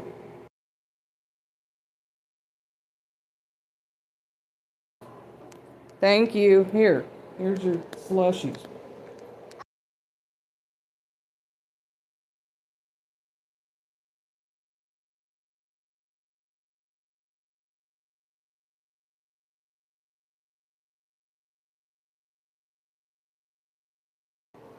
They have other kind of planners. I might see, and it be stuff like that. People don't understand. They think stories to your how you ended up doing stuff or what brought you to different ideas and stuff. They just think that be out of nowhere, like you just thinking of that at night. What did you go through? And people can't skip. We can't always skip that in life. It make you kind of excited about it because some people, some of the yes, their whole purpose, like I was saying, comes out of some of the things that they've been through.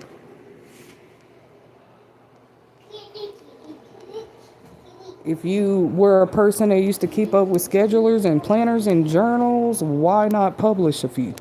Stuff like that. And they'd be like, you can't do that. Why not? We all got a human right. Publishers, planners, that ain't even like books and novels or documentaries or nothing yet. Biographies. That's just blank, good paper, and it's bonded together in a way you can keep notes and let that stuff follow you, keep up. They even used to have contact books, if y'all remember those. Now we have contacts. We can save it right there. You can save a contact, but we used to have to write them down. And it's still good to have. It's just good naturally for people to have too, because what if you lose stuff on the internet where you keep your Google Calendar and everything else? People have calendars and stuff all over. I'm surprised, like, y'all want to know it's crazy? All 2025, I have not had a calendar. Just one, like, you can always check it on your phone, so it's not a big deal. But, like, physical calendars, I usually keep those a lot and just hang it for the year. I'm definitely known to use those.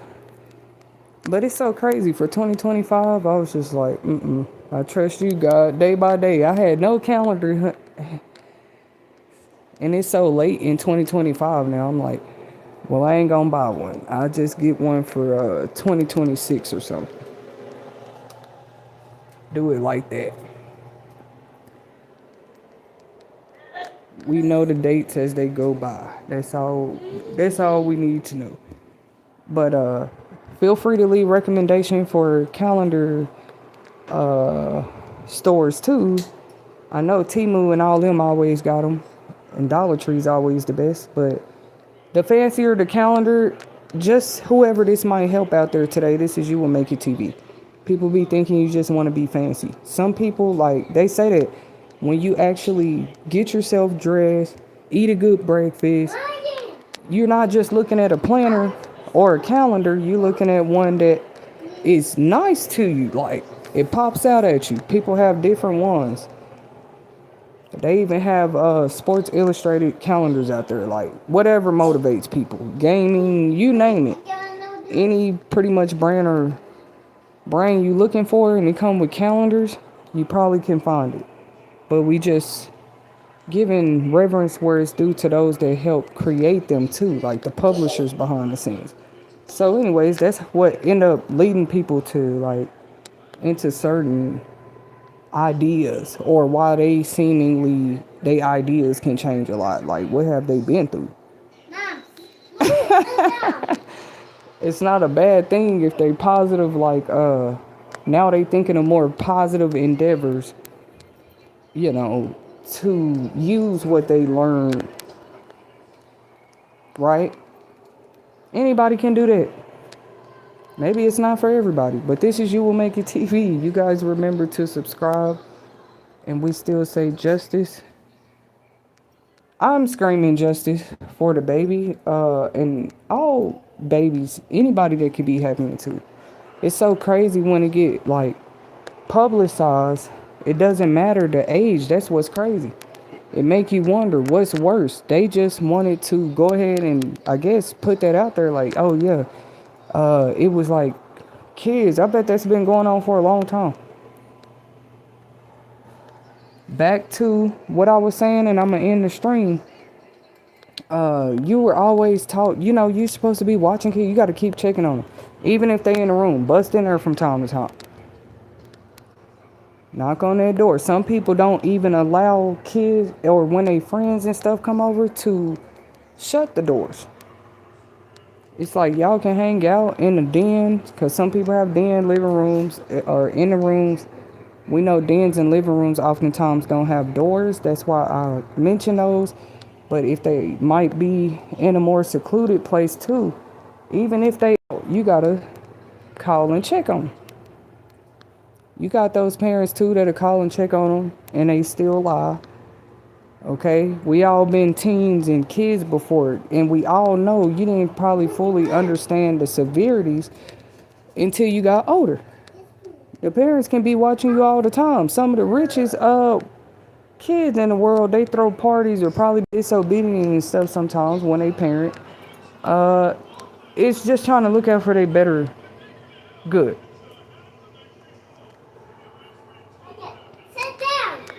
It's like, hey, daughter, where are you at? And if you had, it's a good thing though. If the kid like get that feeling that like, man, I don't want to lie, but you're not supposed to be where you at. I can talk about it because I have been there. When you get in those teen years, or a little older, little younger, maybe about 10, I don't know, kids start lying at an early age too. We're not here to prosecute kids. I mean, like, persecute them, though. I just feel like I could never get to that. But it could be a whole, like, hey, everybody, open your eye. And everybody forced to do it. Because it's stories on the news here. And they end up on the news like this when somebody gets hurt that bad. You, like, come on, man. It's like, everybody, open your eyes, open your minds, for real. And like a big test for us all. Like, how are you? I don't think it's about how we handle it. how you're handling it per se. God is looking at our hearts too first. Because as adults, you are supposed to be. They saying that as a fact, like, oh, you're supposed to be accountable. Not accountable, but watching them. See, which is a part of accountability. Especially if you're gonna sign up to whole babysit. They could say a person is act funny or whatever because they don't do it often or don't choose to make money like that. Cause everybody know you probably can. Daycares for sure make money. And I think most babysitters out there. You see? Babysitters, nannies. Now mistakes are gonna happen from time to time. They're more tuning in on what the behavior was. For society out there. And that's why I said, is it social media or just like the advanced technology of video streaming? Like, what is it? I think dark stuff always been out there, like I said, but it's just more in everybody's face. You got people on a mission to make sure it is. Period. How could you look at one? I was just wondering, how could you look at one person's like, oh man, this came out, because other than the baby being hurt, would she have been what the mom had known is what I'm saying, or the babysitter.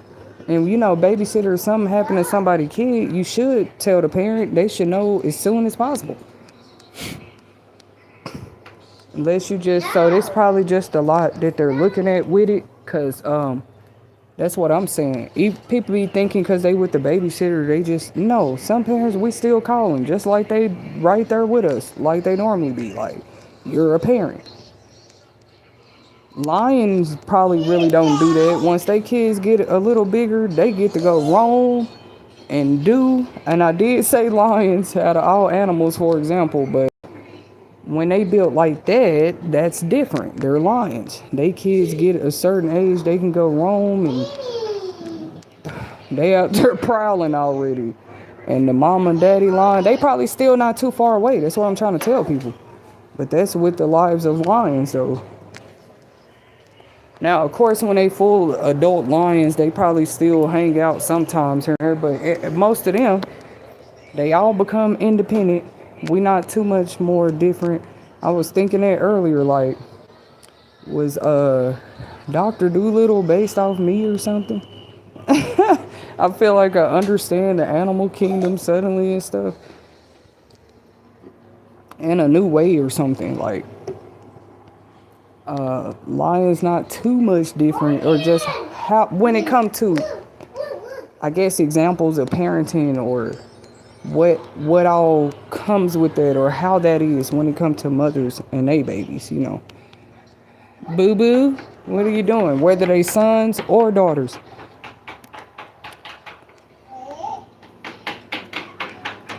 Cause see, like I said, it just need to go to national emergency crisis at this time. If it just gotta be like this, bro, like,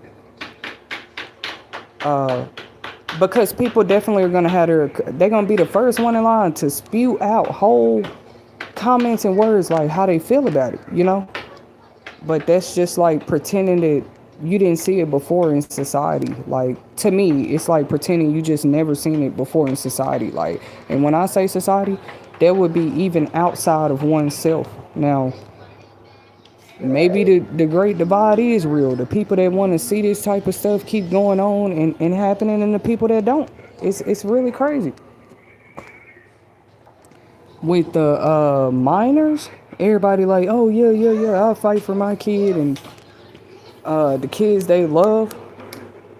But so it's like God put it forth too. Like, well, what if it's like what if it's really a God out there?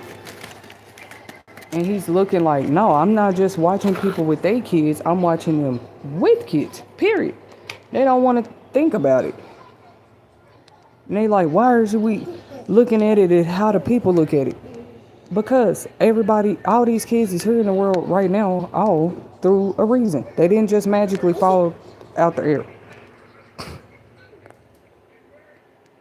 I wonder, is that why people be on that? Like, it do make me think. Like, they say population control anywhere could be real. And just population control is just like trying to control the pretty much the quantity of people that are in one population setting at a time. I guess if it's real, right? Because if that's real, you have to be actually doing stuff to try to like get people get the. I don't know. It's weird. That's why I don't like to personally feel like population control is real. Because life is already life, bro. Like people are gonna die. They're gonna be born. Every time somebody dies, somebody born. Every time somebody born, somebody passing away. It's just crazy. What if life really like that? That's why I said, how y'all know, like, the ones we feel like left here undeserving, or all people feel like death is undeserving. Don't get me wrong. But I'm saying with these, she, thank God, is like receiving treatment. She's in stable care and stuff like that. But we know like some of these stories can turn out worse. Because kids, they can do that like where they're playing too much. I keep going around the circle with what I'm trying to get out, y'all, and I'm finna end the stream. You have to be watching them. You can't just say, well, they doing that and throw them in jail. And in my opinion, right? And they all kids, just different ages. That's crazy though. Move, boo boo.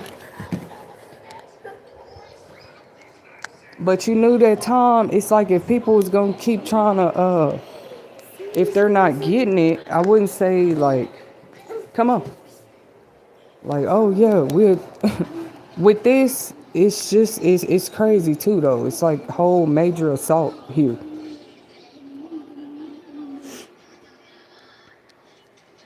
And they all kids.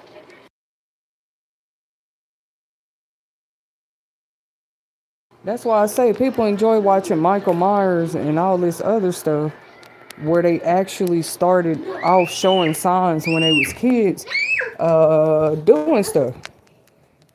Just behaving different. They try to have Michael Myers in behavior classes. He was just quiet at school. And he would get bullied because they would talk about how his mama was a stripper and bully him at school or something like that. I think it was Michael Myers or it was the other one, Jason. But it's sad. I bring it up a lot all the time when it's not Halloween. People thought I was bringing it. It means a whole thing. Like movies been showing people. There was the other one. Like I said, it's called The Bad Seed with the boy from Home Alone in it. He was just in secret being whole evil. It just be them type of situation sometimes. And you gotta watch. You just gotta watch it with the kid. Thank God for God. It is about time they come out. You just have to watch your kids. If you leave them in there, you fall asleep taking out. All that. They done went in there and made 20 pies and you smell both. Or let's say one parent goes out for an errand. One parent goes out for an errand. The other parent is more lenient, but the other parent know they usually watch the kids more when they there. It's just more stuff they don't let them do or something like that.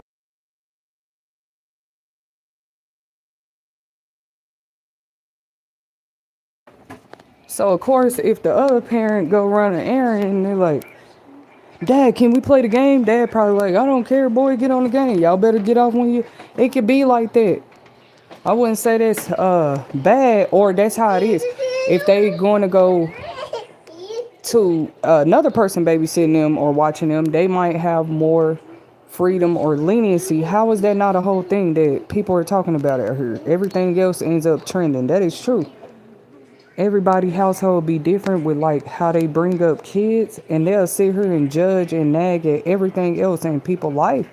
But this whole be going on too. This just one of those stories that is like publicized, literally. I think what it is, it just don't get caught. People so used, I guess it's been going on for so long. It was never right, because whatever you're doing, the kids are going to mimic. In most households, like all these relationships and stuff, you have to be careful. Now, it's good for moms and dads to love each other in front of each other, and couples, I believe in that for sure. Like the kids need to see the mom love correctly if somebody gonna be around. Cause see, now you're talking about kids that were handcuffed and took it in and all of this over a whole nother kid. How? You thought kids just be playing together.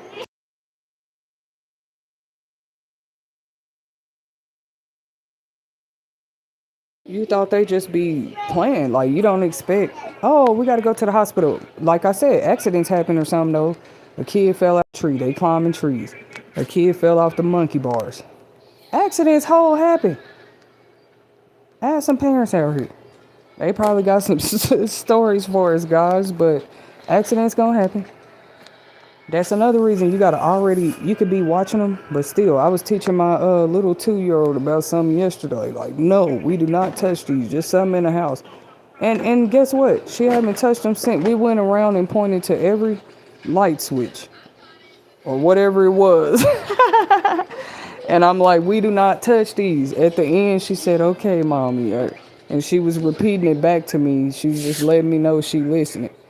But it's the more you act, they gonna get tired of hearing it, of course. But the more you enact those truths, though, because like when you go somewhere else, why would they rules be your mama rules or your daddy rules or your every household with kids is different. Y'all didn't know that? It's not saying what the kids did is okay. I'm going back to the basics of why I brought a reaction and commentary.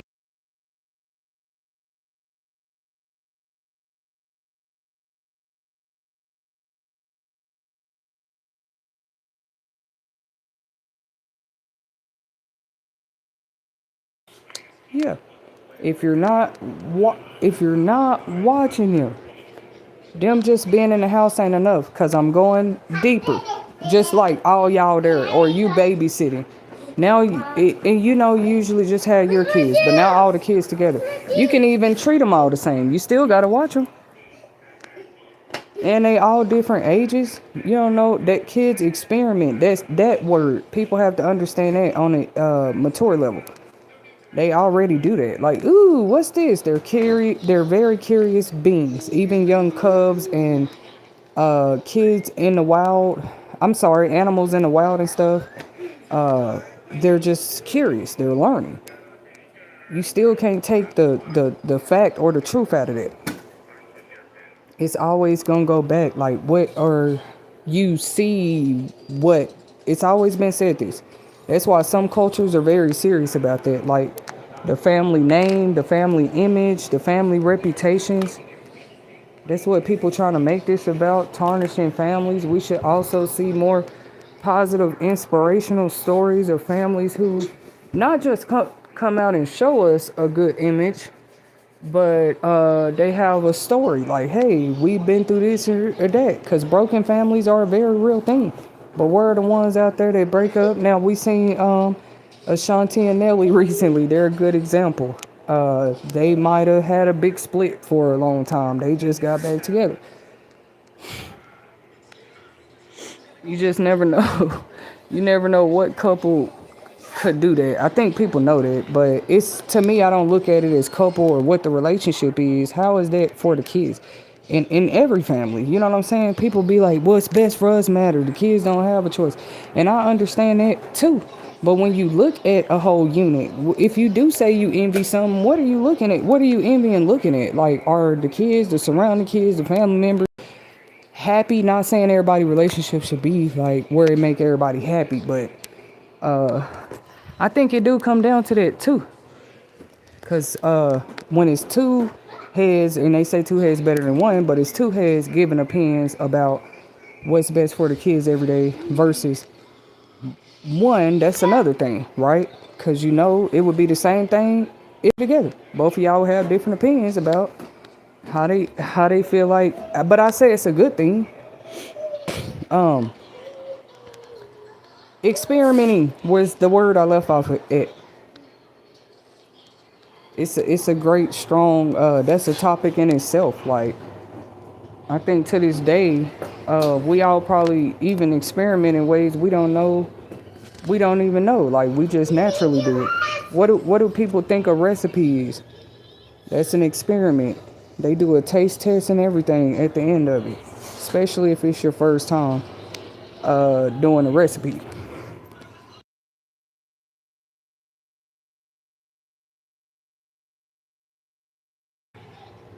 But yeah, so they might just say, "Let's go jump off let's go jump off the balcony." Mom sleep. Just crazy ideas. It's called experimenting. But when those experiments get violent or they're hurting somebody or they're hurting themselves, that's what I'm just here to spread awareness about. Those type of behaviors. Because if you allow it when their friends are not over or they go to their friends' houses, what do you think they're going to practice? Like if they just already used to doing it, they're going to do it anywhere they go. I mean, it could get to that level, right? Because these kids were playing outside or something like that. Or they was outside where it happened or where she lured out there. It's just so much. Because when you little, you just want to run and chase the big kids all the time.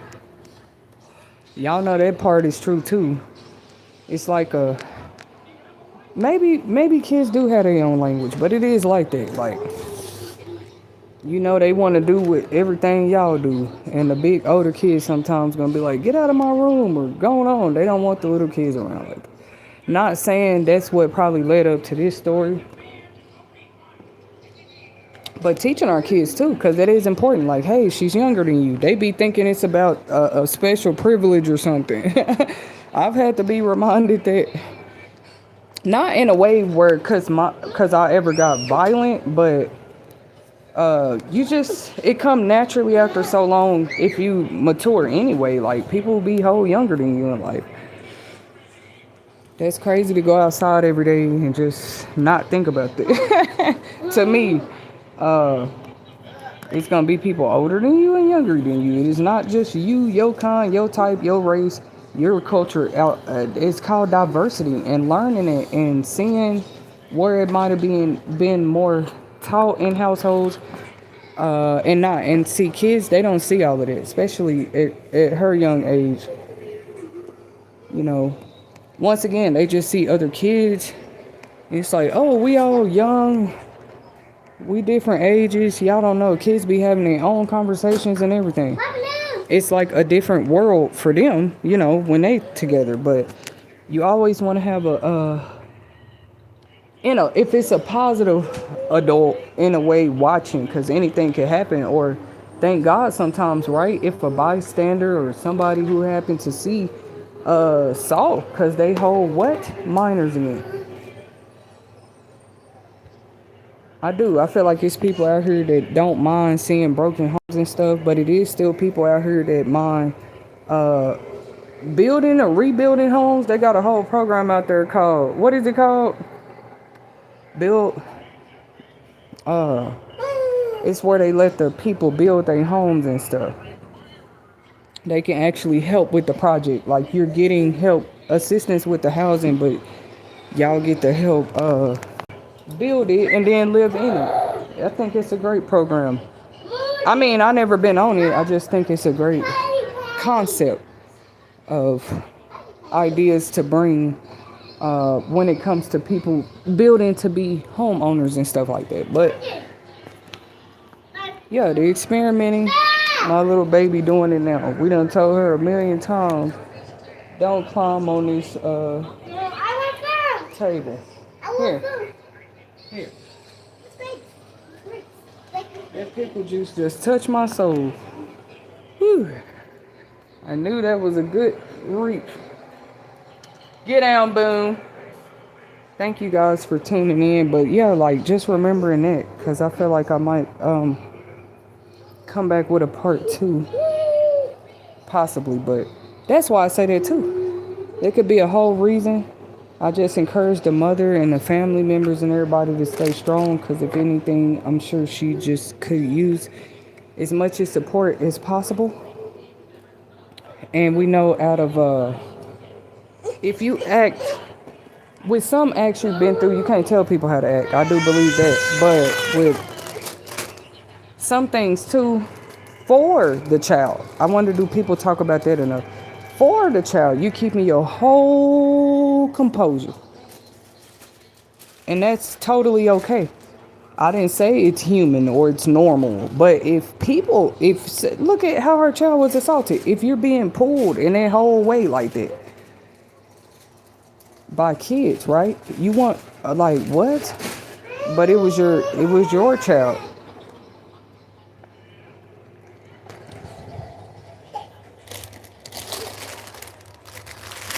Here, I would say there's nothing wrong with keeping your whole peace. Of course, praying to God too, because that's the. And some people, right at the brink of these type of situations, they might, and that's normal too. You might feel like, man, this just broke my faith, or this just broke my heart. Because what do it take to take a person there? If faith is real and hope is real, I do be understanding where people come from when they say like, why does this and that happen? If God is real, and why would He let this happen to a baby? It was just like one of those stories again. But then it's like, what if it's babies though and that's why we still feel like she deserved justice. Now, where I come from with it is, I know they probably gonna still look more into it, and it probably will be found like it was some adult somewhere. I just feel like that. Like, why would they just be outside doing it? Or had they done it to any other children? And maybe they just didn't hurt because she was just younger and smaller, probably was trying to fight back and some more stuff. So it's like, even if they kids, and it's just one, I think they just really hurt her. They probably had been doing that before. That's what people talking about, but we are talking about their actions, yes, but once again, it's still like where y'all picked that up at 8, 9, and 10. Who showed you the game? And maybe they don't. That's gonna show a lot too, which it's always been like that. Like nobody really wanna talk. It's such a stronghold, I guess. We all gotta admit that. Like when it comes to that type of stuff, for generations, everybody just quiet about it. When the truth is, you gotta watch kids. Period. It still go back to that. You don't leave them up in the room all together, bunched up, talking about y'all take a nap, and you just not ever coming in watching them or none of that. Like just peep in on them, or even at daycares when they have nap times. I think the instructors, they supposed to be right there in the room, because in kindergarten at school they still take naps, I think. But at the daycares, for sure, they be right there with the kids, or they supposed to be. If you gonna run for lunch or something, somebody else should be watching them while they sleep. Come on. Come on. Just talking about what's morally right or wrong. And then, once again, you could be doing all the watching. It's still those moments that come up, right? Like, it's just the young kid, but that's the main thing too. Maybe God trying to show everybody, because there's whole teens that babysit, daycares. As y'all see, a lot of this stuff been getting shut down too, though. It's just being purged up at this time, like, because that's just in everybody's face. If the kid's doing it, you picked it up somewhere. A movie, a video, and look at the internet today. And everybody first thing is like, where they get it from? Bro, if they got devices and internet and stuff at their house, they probably ain't no telling where they got it from. Not to defend the kids in this assault, but that's out there. That's all out there. Or they get with friend. That's why they say nobody should be showing a kid what they don't know before they know it. Because guess what kids gonna do? Go show another kid.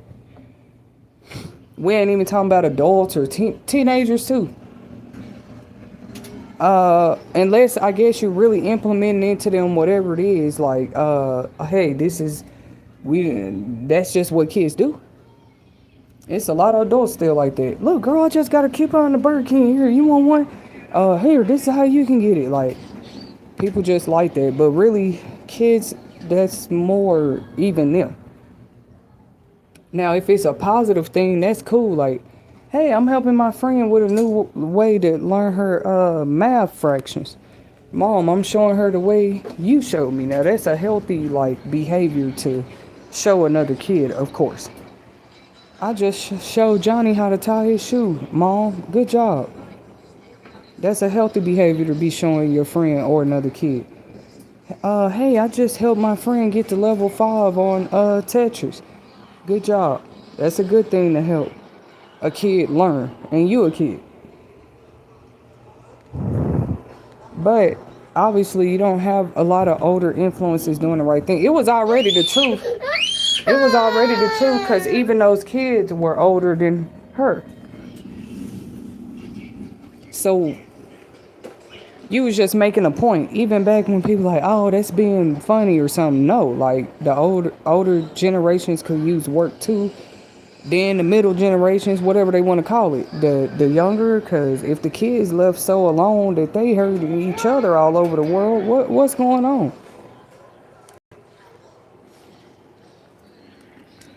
You know it's the internet. You know it is.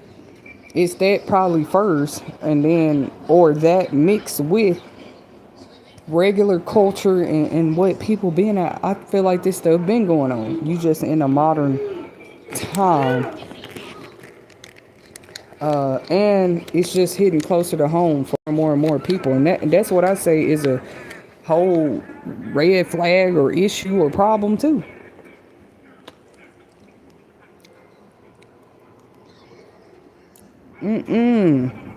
Like, oh well, if we can't get away with doing it, we'll just say the kids are doing it. That's weird. They're doing it to each other. I think that's probably been like that too. Like, look how it all comes out at the same time. Like, this story come out literally while, not saying the two correlate, but this story come out right when Diddy in jail and stuff like that.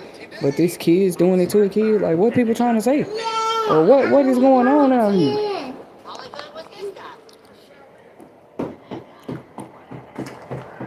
Get down. Get down. Come on. Come on. Sit. This right here. Look.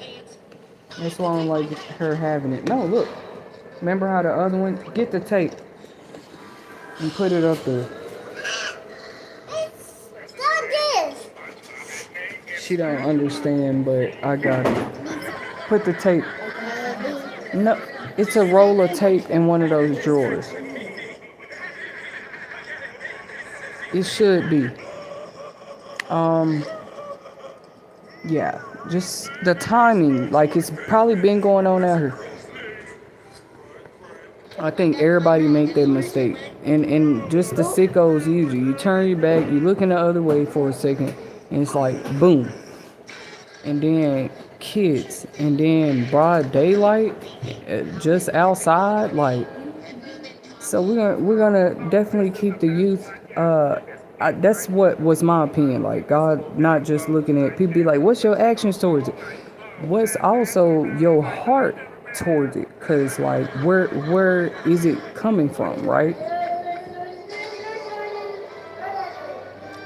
Or and that's what do get certain people to see. Like, oh,